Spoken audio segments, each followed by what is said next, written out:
Bama batata bandeko bana ya somi ya mboka ya Congo pe bana ya lisanga antimanti. En tout cas, yenge pe balosako na bino banso. Bambote na bino banso bama batata bandeko pambate lelo ezali mokolo mwa motoba ya poso. Mokolo ya tukumi bale na libwa sanza ya sambo mobo ya kotume bale na zome na sambo. Tokomi na ngonga ya libwa na miniti tukumi bale na motoba. Et pa wapi toye to solola bama batata bandeko to pesa bino ba information na tongo ya lelo. Alors, lokola toza na besoin ya posa ya information et surtout mikoleza ko kende poto comme annonce pas le 7 août 2017 yangwane sengeli tozalaka toujours informé na maemanso maza kolekana kati ya mboka. Boyebi bama batata bandeko, il y a 2 jours de cela, Hippolyte Kanambe, alias Joseph Kabila, était en fuite na île ya Boma. Koko malaiko na île ya Boma, amoni tellement que pression ya population ya kuna, amoni que vraiment insécurité. Alors tala Hippolyte Kanambe donc oyo akendeki na mboka wana na île ya Boma na 10 jeep, alors na ba valise, na ba équipement na nyonso. Alors donc sous la pression oyo ezako régner kuna ya population, donc sécurité ezako régner kuna, Hippolyte Kanambe azako obligé ya kosala retour na kati ya capitale ya Kinshasa, pona koya kosala camouflage ya ko commémorer donc mort ya basoda donc inconnu. Alors bama batata bandeko tala esika oyo donc pression ezali makasi na ba occupant na bato bayaki ko konza bana somi ya mboka ya Congo bama batata bandeko. Donc toko maintenir pression wana bama batata bandeko jusqu'à la libération totale, parce que bana ya mboka ya Congo, bana lisanga antimanti bazali vraiment donc na posa ya komona mboka na bango ezali libéré et se débarrasser na ba étranger oyo baye ko vanda na mboka na pona konyokolo bakolo mboka. Alors bama batata bandeko, donc toko maintenir pression wana vraiment jusqu'à la date butoir oyo le grand maître de la sagesse Congo Fumandase Mapesi, il y a le 7 août 2017. Alors voilà bama batata bandeko, donc oyo tokoyi ko pesa bino information, flash d'information toloba, donc ceux qui bomoni Hippolyte Kanambe alias Joseph Kabila azako commémorer kuna place ya mémorial ya basoda inconnu, donc ezali camouflage parce que il était déjà en fuite na île ya Boma, bato bamonaki donc derrière lui 10 jeeps na ba valise, donc ce qui fait que akendaki pona ko s'installer donc libela kuna ba tata bandeko. Alors compte tenu ya pression, ma bele pesa ko ça la pression wana en fuite au retour. Alors yamwana monaki andomaki rapidement na mbango oyo tobengi Samson, oyo boyeba kala un aventurier oyo boyebi na kombo ya Olenga Nkoyi na place ya nini ya Sensa. Donc voilà, yamwana monaki changement ya la police pa wapi asalaki changement ya police esiko wapi alongolaki l'esprit d'un mort oyo tobengi solo penza moto tobengi Kanyama, a remplacé donc na esprit de 5 morts. Alors tout on croyait que bon voilà, on remplaça l'esprit d'un mort, donc Kanyama, ya kotiaka esprit à 5 morts, moto yo bo oyebi bomoni akoti mikolo yo, donc il pense que bon voilà, celui-là va empêcher la révolution ya bana ya Congo oyo baza vraiment inspiré nango le 7 août 2017. Alors tala epa wapi bama batata bandeko situation toza nango, yango monaki donc changement na esalamaki nyonso balongwe bisengimana komi kosala voyage koya kokutana non pas toujours na commanditaire ya mboka na biso badestabilizaka mboka na biso epai olibanda bamama batata bandeko po eke aluka ndenge nini ye nde bakoki koremplace ye po azwa place ya Hippolyte Kanambe. Alors tala situation toza nango bamama batata bandeko, or que babosani ete donc le peuple congolais vont prendre non pas leur pays en main. Bana edisanga antimanti vont prendre leur pays en main bamama batata bandeko. Il y a plus question donc pas ya ba étranger bakoka kovanda na mboka na biso pona kokonza biso. Donc le Congo au Congolais et que voilà le Rwanda au Rwandais. Donc voilà le mot d'ordre oyo, donc le slogan oyo tokopesa yango solo pena mokolo le 7 août 2017 et pas en tout cas bana ya Congo bana lisanga antimanti baza vraiment inspiré na changement. Alors changement ezali koya oto bandaki kozela longwa kala bama batata bandeko. Qui vivra verra bama batata bandeko. Tala flash d'information oyo tukoyi kopesa bino en tout cas bama batata bandeko bana lisanga antimanti. Donc Hippolyte Kanambe a eu pression na kati ya ile ya boma epapi en tout cas mabele ya bakoko na biso eningani epai wapi en tout cas bandeko na biso baningani si moko sentir kaka énorme écouter awa esika kovanda ezali te, il faut nazonga na capitale pona kenda kosala semblant ya kosala fete ya kosala memorial ya basoda ekoni. Voilà, bama batata bandeko bana lisanga antimanti esengeli to continuer na pression yo biso bao tozala na kati na diaspora pe bao bazali na kati ya mboka na kati ya ba province nyonso esengeli to sala pression oyo. En tout cas bama batata bandeko toyoki déjà pression ezali na ngambo ya ndeko na biso ya Congo central, pression ezali solo penda na kati ya Kasai, pression ezali solo penda na Katanga, pression ezali makasi solo penda kuna na kati na mboka ya Kivu na Maniema, pression ezali makasi solo penda kuna na mboka ya Boyoma. Alors voilà, pression esengeli pe biso tout ya pression ezali ya solo penza na kati ambuka Équateur. Alors esengeli bandeko na biso ya bangala ba s'investir pour na kotia vraiment pression encore makasi pour être moto moko ka kopera ba ma batata bandeko. Voilà, on ezalaki moi information en bref, tukoyi kopesa bino très rapidement pour beaucoup ka kozala on a connaissance na yango esika pe en tout cas Hippolyte Kanambe zongi na lombango solo penda na Kinshasa et puis donc azui pression kuna na ile ya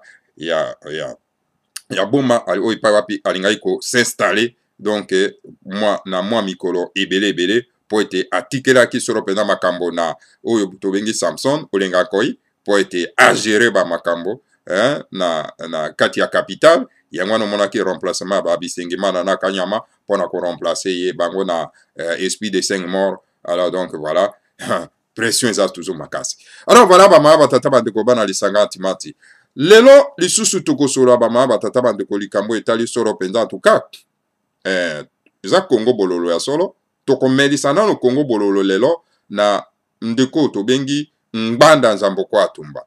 Lelo toye na nto melisa ndeko yo Congo bololo parce que toza lisusu na temps ya distraction te bama batata bandeko to komi na eleko ya bitumba komi suko corps à corps parce que bana Congo bazali déterminé ya kosala révolution le 7 août.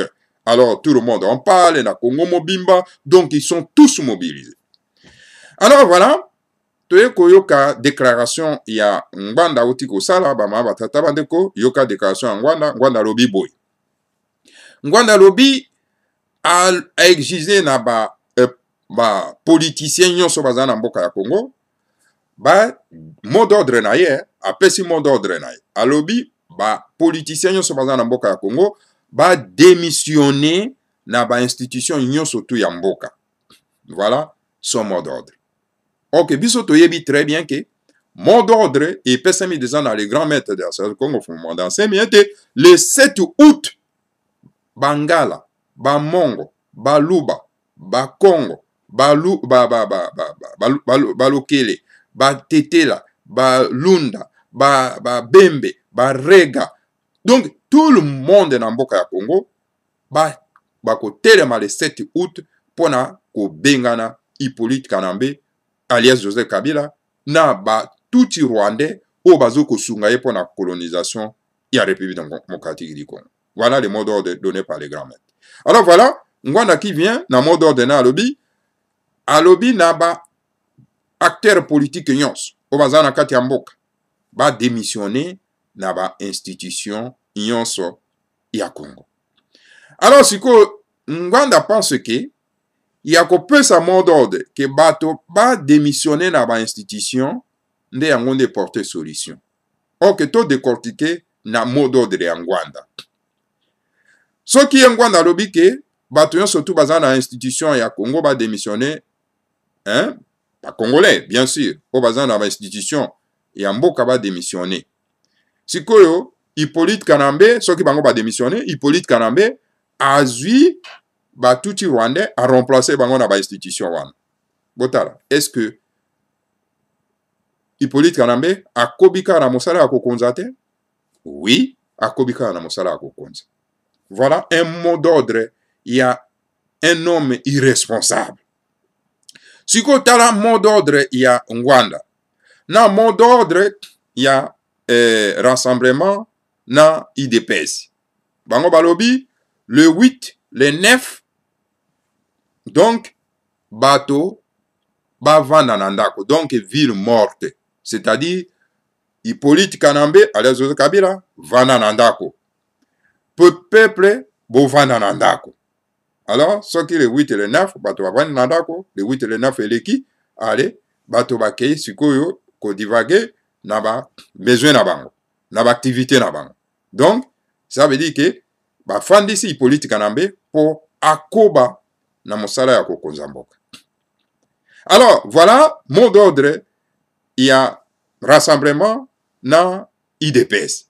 Et voilà, mot d'ordre ya Ngwanda, bo démissionner dans l'institution pour que Hippolyte Kanambe remplace l'institution wana na bande konaye ba tuti rwandais, ou ba ko sungaye pour na colonisation. Donc, mot d'ordre ya Ngwanda, na mot d'ordre de rassemblement na IDPS, bazali bobele na bomoko. Au moins, ndenge bazana na bomoko. Donc, ils ont porté solution à mon côté pour Hippolyte Kanambe à Koka Kokende. Mais voilà que l'isusu, total l'isusu banani, ba moupe, hein, mosengo na bande konaye, ba tona soutana, ba ngo balobi, bon, les Congolais, bino, bo s'en prendre en charge. Donc, bango ba démissionner na responsabilité na bango. Bino moko bo s'en prendre en charge. Alors, il y a des Congolais qui ne sont pas encore responsables, il y a des Congolais qui ne sont pas mûrs, alors bako s'en prendre en charge ndenge nini, sans que bazala na leader liboso na bango. Donc, mot d'ordre, ya mosengo na ba mupe bato na Soutana, Senko, na Mbanda, na rassemblement na IDPS, et qu'il est sika moko, donc ils ont porté solution moko te. Alors, ce qu'au total, les grands maîtres de la sagesse comme Fumwanda Nsemi, un homme politique est teinté de la spiritualité, Bolimbisi, Yalobi, Bana ya mboka ezako konzama na bapaya. Mboka, mutu azana mutu ya mboka, comme on a Hippolyte Kanambe alias Joseph Kabila, azali faussaire, mopaya, touti Rwanda. Alors, biso nyos, le 7 août, toko telema, toko sala révolution, poto bengana, Hippolyte Kanambe alias Joseph Kabila, na ba touti Rwandais, o bazali 3000, o bazako sungaye pona occupation. Botala bala mama batata bandeko, entre cet homme, oyo, a sengiete, bato nyonso baimboka, to telema to sala révolution poto bengana mopaya. Na ba oyo, balobi ke non, bo démissionner na ba institution, bo sala ville morte, na o bo s'en prendre en charge, ba démissionner, donc na responsabilité na bango. Botal. Ba nani wana bazali ba responsable politique ou bazana souci à peuple na ye. Donc, bonto azali na responsable, bazana souci à peuple na ye, il y a qu'une seule personne, Fumwanda Nsemi. Ou ya lobete, le 7 août, tout ça, la révolution, poto bengana Hippolyte Kanambe. Tout le reste. Donc, bazali ba irresponsable to akanyaka. Alors Ngwanda au lieu à se rallier na mot d'ordre oyo mfumu mwandanse mapesi ya kosala révolution le 7 août poto bengana Hippolyte Kanambe ye azokene ya ya mot d'ordre ya libanda, ce qui fait que Ngwanda azana besoin na posa ya ke to se débarrasser na bapaya bazana kati ya mboka te. Voilà, azana posa ete bapaya wana bakenda te pour que ye akobaka mosala ya nini ya kolalisa bandeko pongi. Yango tokosenga na bandeko na biso bazana kati ya pareko bofungolaka pe miso. Ngwanda n'a pas la notion de l'ère du verseau. Ayebite maye oyo le die bantu balengeli pona mboka na biso lobby. N'oubliez pas que Ngwanda c'est un agent, ancien agent ya CIA. Hippolyte Kanambe bato batie na pouvoir ezali CIA. Ba américain, ba belge, ba nani, ba français, ba anglais, bato batie ye na pouvoir. Alors les loyo ne pense pas que Hippolyte Kanambe ba lâcher ye na bato wana batie ke na pouvoir. Ba lâcher nano yete ba simbi ye kaka. Alors vous croyez que Ngwanda qui était un ancien membre ya CIA akoki kokenda la contre na mutu na bango oyo bazano no ko utiliser boyokaki le député belge a dénoncé qui en a kati ya parlement européen que non mutu wana Hippolyte Kanambe c'est un étranger et que batiaki wana pour que ba manipuler ye pour que asunga bango na mosala ya ko brader mboka ya Congo.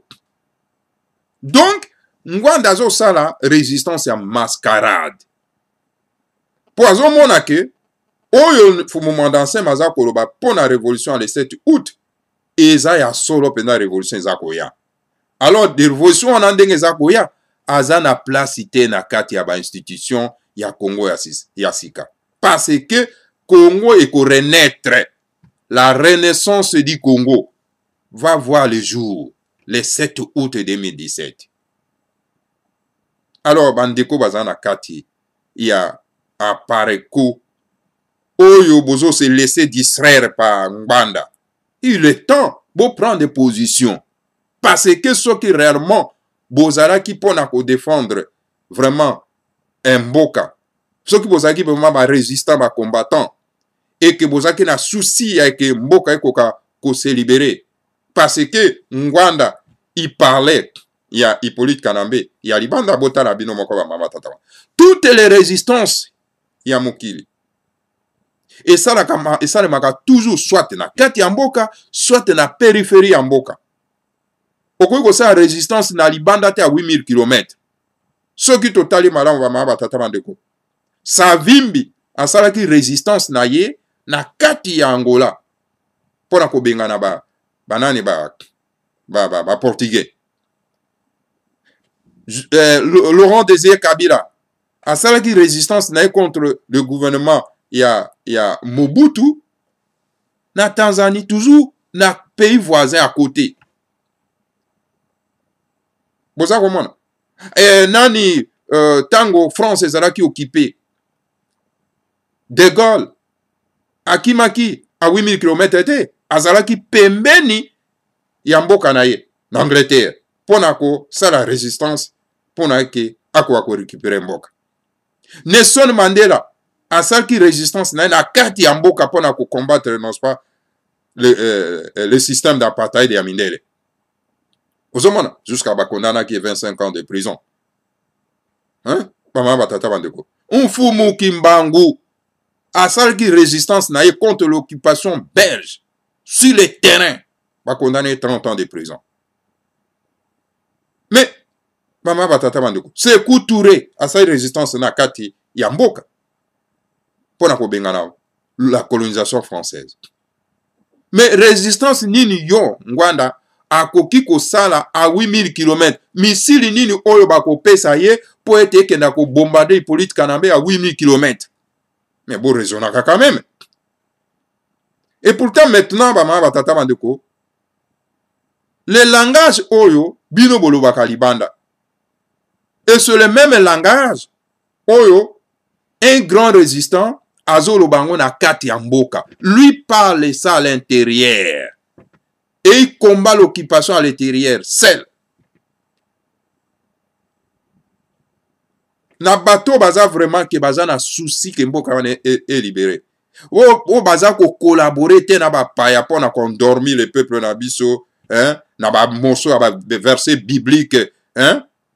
Okomona donc ba tata mobimba ba fandi pe na kati ya salle pour na koyoka ba morceau ya ba verset ya mokanda ya ba Roma. Mokanda ya ba Roma, eza mokanda ya ba ngala te, eza mokanda ya ba luba te, eza mokanda ya ba tetela te, eza mokanda ya ba Kongo te, eza mokanda ya ba Mongo te, eza mokanda ya ba Lunda te, eza mokanda ya ba Lokele te, ya ba Nande te, eza mokanda ya ba Roma, la Bible romaine. Moto azo ko bunda résistance, azo tangela kabino ba mwa ba morceau ya makomi ya mokanda ya ba Roma. Bi uvandi pa bolati ba cravate bozo ko seka bo. Mais ça, c'est quelle distraction là? Maman batata bandeko. Hein? Il faut tout bien la distraction. On les a eu plus distraction. Donc, Ngwanda a travaillé effectivement dans occupant. Pour ceux qui ont travaillé dans occupant.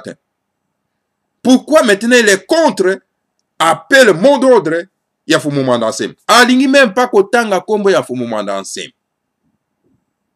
Mais ce qu'on a dit ennemi à moto azako benga la révolution, changement en profondeur, la renaissance du Congo.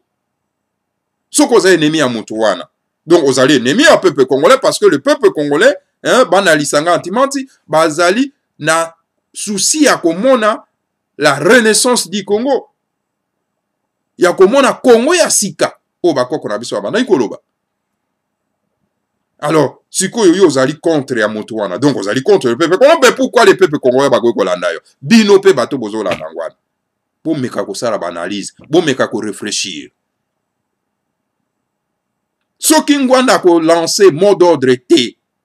Oyo mfumu mandase mapesi ete bino nyonso bato bozana kati na paroko. Bo suivre fumu mandansemi na mot d'ordre apesi le 7 août pour la révolution pour la kobenga na bapaya. Alors tokoloba ete en tout cas Ngwanda il va terminer son séjour sur cette planète Terre à Libanda.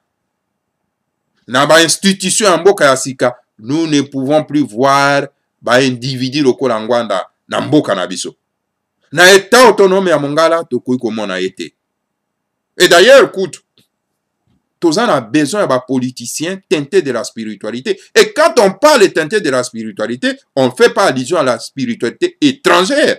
Ou au on a un leader politique, il y a ça qui s'adresse à un peuple naïe, ou il y a aloba, abelela, bakoko naïe, il y a ça qui belela ka bakoko abapaya.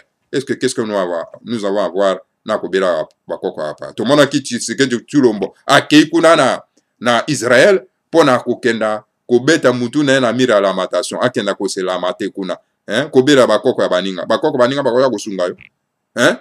Il faut que na kobela na bakoko na onde bakoya. Et voilà aujourd'hui bakoko na biso bangonde bakoya na biso elongo moko le 7 août pour être se débarrasser na bapaya o baye ko konza biso. Pour les bino pe boza ko se laisser endormir na bato ya lolengo. Ça ne va pas. Alors voilà, bama batata bandeko bana lisanga timanti, l'ère du changement a sonné. Et je vois moi-même le changement de ces pays-là. Et je vois moi-même, n'est-ce pas, la prospérité de ces pays. C'est là que je lance un appel solennel à tous les Bangala, à tous les Mongos. Parce que tozo yo kabino te kuna na ita ya Mongala. Ce qui peut-être ngana za ko yo kabino te bande ko muso baza ko yo kabino. Alors donc bo se manifester tout le monde abino. Tout le monde en dégeni bozali organiser le 7 août 2017 pour na ko bengana Hippolyte Kanambe alias Jojo Kabila parce que vous êtes en train de souffrir. Ces étrangers là sont tentés de brader non pas votre terre. Et il est temps qu'on se lève comme un seul homme le 7 août pour chasser les politiques Kanambe de Kabila avec ses bandes de voyous. Alors, bah, tata bandeko. Et là, comme ça, tu vois, homme de, religieux. Entre guillemets, religieux. Parce que tout ça, même pas. Faut me danser ma pesi modo de le 7 août pour tout ça, la révolution. Toujours ka bamusu balobi que non, bandimi bo sambela makasi parce que mon pepe amabe eza koya. Oh. Mboka ba libéré yango ekomi mon pepe amabe. Donc mon pepe malamu ezande passe au boza komona. Tala ba homme de religion ndenge makamba baza koloba. Que non, mon pepe amabe eza koya bo sambela. On les balles au bandimi que non, mon pepe malamu eza koya la libération ya Congo. Congo ya sikeza ko botama. Alors, ce que bo sambela to bimana balabala to répondre na mot d'ordre fumanda semi poto se libérer. Bango balobi wana de mon pepe amabe. Ouh, bama batata bandeko bozo ba pe liaka. Quel genre de religion que nous avons dans ces pays? Toza koyoka te mosengo. Il ne dit même pas un mot. Depuis qu'Abasenko Baye, les Congolais prenaient vous en charge, c'est fini, se retire. Et d'ailleurs, beaucoup de Baïzakana Bango est responsable. Talato monarchie, Fumumanda Semi, bon secret, n'a pas armée étrangère, n'a palais royal naïe. Hein? Pendant 3 semaines. Et son frère Mosengo, qui est de la race Bantou, oh, il y a Simbi, soi-disant, les institutions, hein, il y a spiritualité, il y a religion. A terminé pour défendre son frère. Pour dire non, je n'accepte pas consacrer de Konangaï, de Ngwana Nabino, ma armée étrangère. Rien. Avant de rien. Donc, Azali, qu'on participer activement naba action ya modèle andengwana. Yon de konayo, bon secret na 5 armées étrangères pendant 3 semaines, mais yozolo ba même pas un mot pour dénoncer, n'est-ce pas, bloquer Siwana. Bakati mai, bakati courant, bana bazana kati andako. Au lobby même pas un mot. Bino basango, bino yo mosengo na basango na yo bato ya suta na ba Illuminati. Bino na Congo asika tokotala na bino. Ngai. En tout cas, moi poste ya muke o bakoki kopesa nga na kati ya mboka wana ba mama batata bandeko. Moi je vais pas voir ces gens-là. Parce que bon la kisi responsabilité na bino. Ce qui fait que bino bo travailler kapona peuple wana te. Boza ko utiliser peuple wana na naïveté bo envoûter bango, hein, pour que bino bokoka ko s'enrichir na mitu na bango. To moni bino bola kisi penda irresponsabilité na bino. Parce que na bambo kanyo surtout bato bazalaka ba nationalistes, ce sont des religieux. Kenda na Israël. Et ça va religieux. Bato ba défendaka mabe na bango, bato ba défendaka peuple na bango. Kenda na Palestine, kenda na Égypte. Partout il y a que ce sont des religieux. Et que les hommes politiques ont peur des religieux. Kenda na mboko nini, na Iran. Kenda kuna na Iran mona. Mais bino, est-ce que rôle na bino na kati ya mboka wanani pona kwa aliéner bande ko na biso? Mais en tout cas, na Congo asika il y aura un changement en profondeur. Changement ya éducation, changement ya spiritualité, changement ya presse. Bota la bino presse na kati ya mboka wana. Hein? Lelo même, vous n'avez même pas le goût même ya koyoka batoloko la ba et les tambwe. Lelo koyoka même pas goût ya koyoka safu. Okoka même pas goût ya koyoka bakasongo basalaka ba biloko na bango ya théâtre de chez nous na kiosque. Okoka même pas goût ya koyoka bango. Parce que au moment que nous parlons de la révolution, ils ne disent rien. Bango bazo kumisande ba occupant wana. chef de l'État. Hein? Chef de l'État. Mopaya na mboka na bino. Et pourtant, bozo quand même a député belge baza kolobango que moutouana za mopaya étranger. Mais vous continuez à l'appeler chef de l'État. Mais bozali bato ya mboka nini ya planète nini bino. Boza bato ya planète nini. Presse. Presse, c'est une force. Mais what force na bino yango wap. Presse ezali mundoki arme. Mais ta bino bokomi presse na bino ekomi ya kolalisa bandeko pongi. Buzoro baka ma futilité. Hein? Oh, tel ministre a sali boye. Oh, tel soldat sali boye. Non, ce n'est pas ça. Il faut aller à l'objectif. Objectif na biso ezali, c'est-à-dire date ya le 7 août ezali date ya révolution. Il faut bon l'obelango. Mais aussi longtemps que boza ko l'obelango, parce que mikolo eza ko kende. Alors, qui vivra verra. Bandeko. Parce que pardon ezate. Ndenge toza ko ya tozo yana dent pour dent, lait pour lait. Bobonga makana bino. Bobonga makalibe. Bozo ango lokola blague te maseki te. Po bino o mesa na maseki. Mais o toza ko lobeza maseki te. Toza ko ya. Bobonga maka. Bo sepela bakanyaka boza ko lia. Mais il n'est pas encore trop tard. Pour ajuster tir nabino. Bolobela, ba peuple congolais, banalisanga antimanti, le 7 août ba telema pour na été tout ça la révolution au toko kamusa mokili mobimba. Mama batata bandeko. Voilà, mama batata bandeko.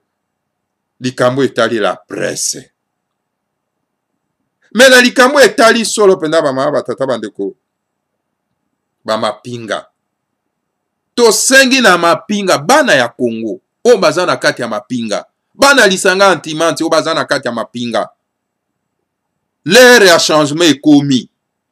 Etika na biso mikolo muke, mikolo mwambi. Poto mona changement wana.